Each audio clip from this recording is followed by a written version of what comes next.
Hello, and welcome to the first part of the second session in this study.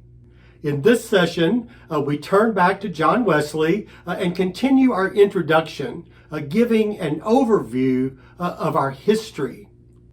Wesley's teachings and leadership led to a great revival and reform within the church and the world. The early Methodists made a big difference because, as we said in the first session, these early Methodists were willing to take that one step from the church into the world. Because of this step from the church building into the world, Methodism came to live and to bear the fruits that make it possible for us to tell a story and explore our spiritual roots. So here is a brief overview of this history with some details to follow in the course. And this will be in two parts. So the first part, we start with two names, Susanna and Samuel Wesley. These were the parents of John Wesley and Charles Wesley and several other children. Samuel was a priest in the Church of England and is worthy of some future study on his own, as is Susanna Wesley. She was a gifted teacher who had a huge impact on the spiritual and educational life of her children and in the church. I would encourage you to get to know both of them better. The next phrase here on the screen is a brand plucked from the burning. This is a quote from the prophet Zechariah.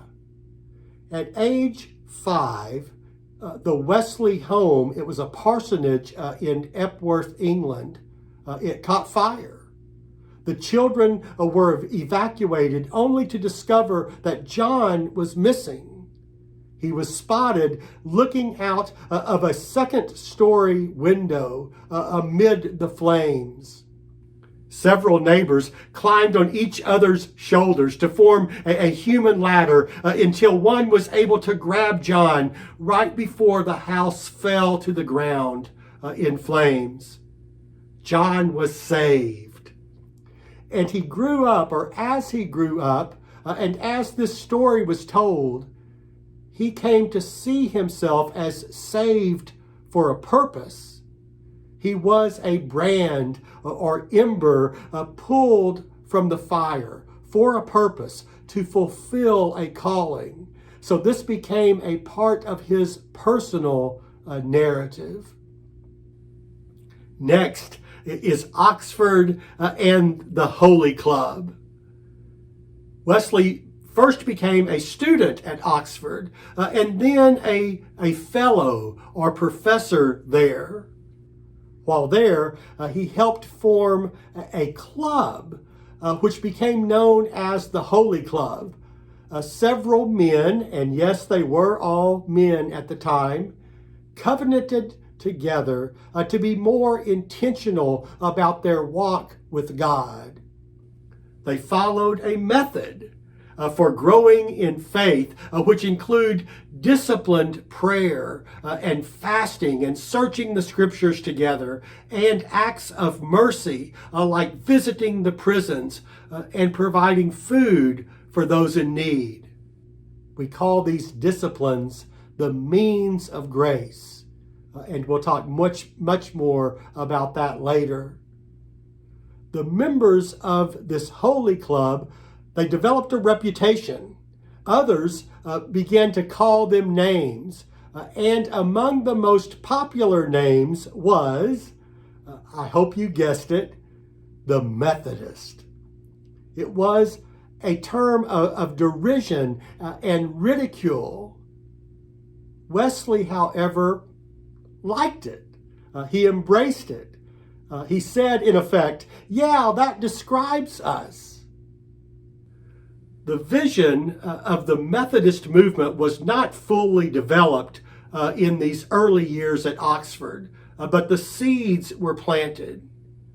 the vision developed more fully with the next parts of this historical narrative. So next up, Georgia and love. In 1735, Wesley traveled to America.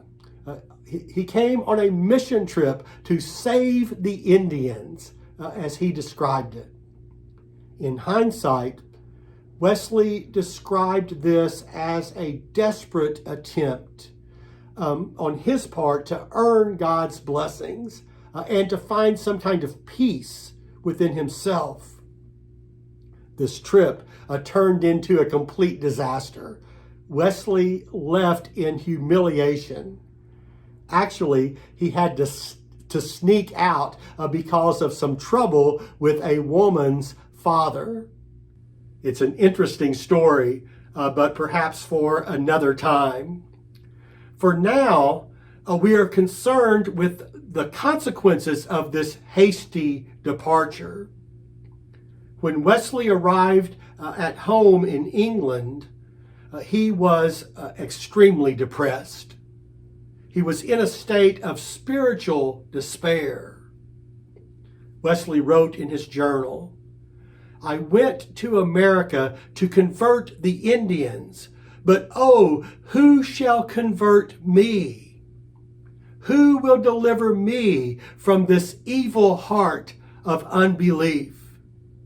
I have a fair summer religion. I can talk well, nay, and believe myself while no danger is near. But let death look me in the face, and my spirit is troubled."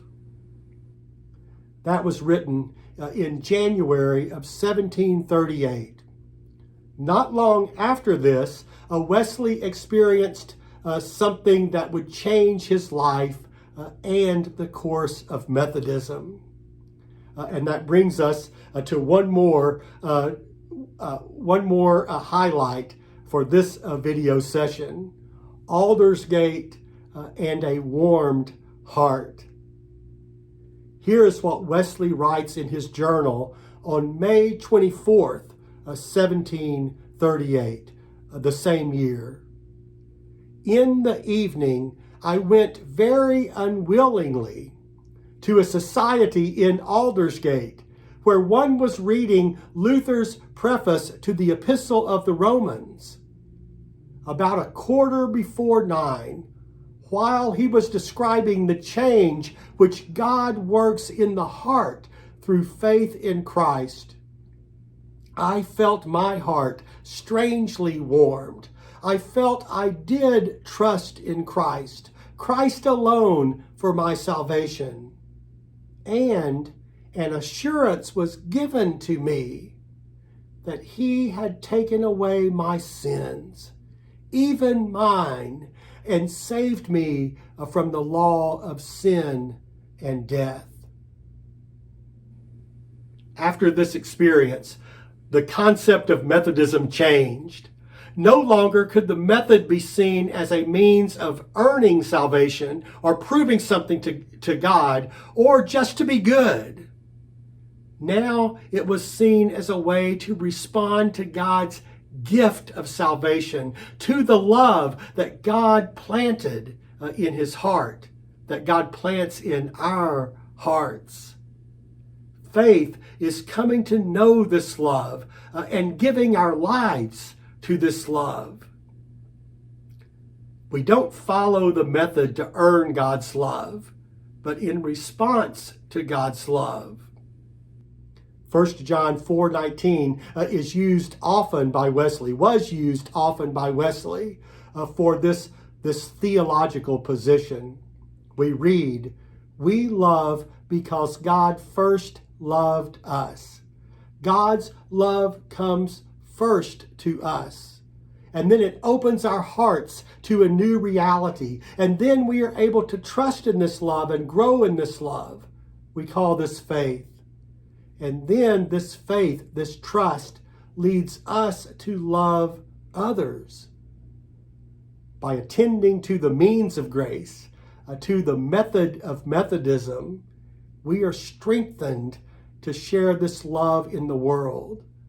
Through these means and methods, we are able to grow in this living relationship with God.